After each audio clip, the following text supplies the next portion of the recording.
Hal yang bagi orang dunia itu tidak berdosa, bagi anak-anak Tuhan mungkin itu udah bukan jadi kesukaan lagi. Itu udah bukan lagi menjadi kegemaran lagi. Itu sudah kita udah tinggalkan lama karena kita masuk dalam kedalaman yang lebih dalam lagi. Dari mana? Komunitas itulah yang mengajar. Dan tiap orang dalam komunitas itu punya sesuatu yang Tuhan ajar dalam dirinya. Mungkin gak banyak, tapi kalau itu disampaikan, itu mengajar teman-teman yang lain. Karena itu tuntunlah aku dalam kebenaranmu. Jadi ketika ada seorang menceritakan sesuatu terhadap apa yang terjadi dalam dirinya yang Tuhan ajar, Tuhan bentuk, Tuhan tempa, maka kita tahu bahwa itu adalah tuntunan Tuhan dalam hidup kita, dalam kebenaran. Daud berkata lagi, dan ajarlah aku, karena engkau adalah Elohim keselamatanku. Aku menanti-nantikan engkau sepanjang hari. Satu kerinduannya besar sekali. Hidupnya itu selalu berkenan dengan kebenaran, dengan firman Tuhan. Baik itu dia membaca firman Tuhan sendiri maupun dia berkomunitas.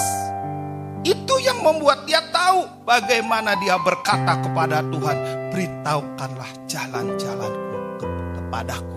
Selalu berkaitan dengan firman Tuhan, selalu berkaitan dengan komunitas.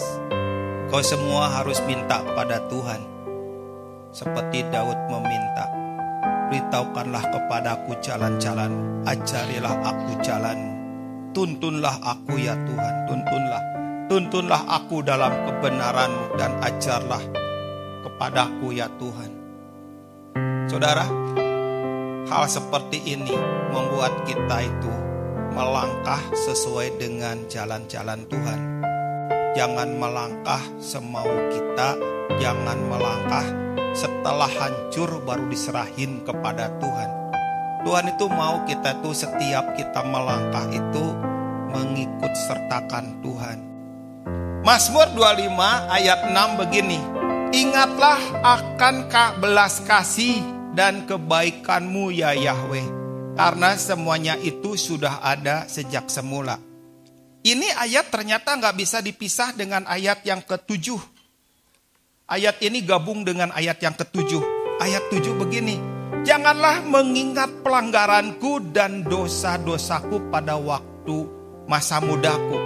Menurut kasih setiamu, ingatlah aku karena kebaikan-Mu ya Yahweh. Kenapa Daud itu minta kepada Tuhan supaya Tuhan juga di sini, janganlah mengingat pelanggaran dan dosa-dosaku pada waktu masih muda. Ini sebuah kerinduan di mana kita itu kalau sudah berada di jalan Tuhan, semua yang gak beres di masa lalu itu harus beres. Dan Tuhan kita minta, Tuhan jangan ingat dosaku.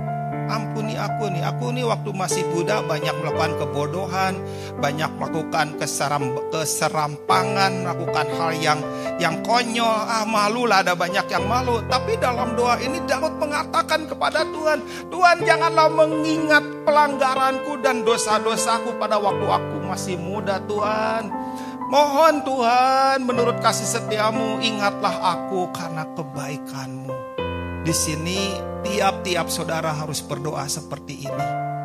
Berdoa meminta kepada Tuhan dalam anugerahnya sesuai dengan yang diajarkan di Mazmur 25 ini.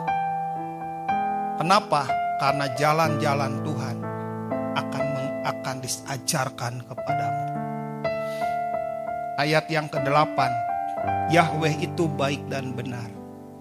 Oleh karena itu Dia mengajarkan jalan pada orang berdosa. Ini ayat sangat dalam sekali. Kalau kita gak pernah berdosa, ayat ini gak berisi.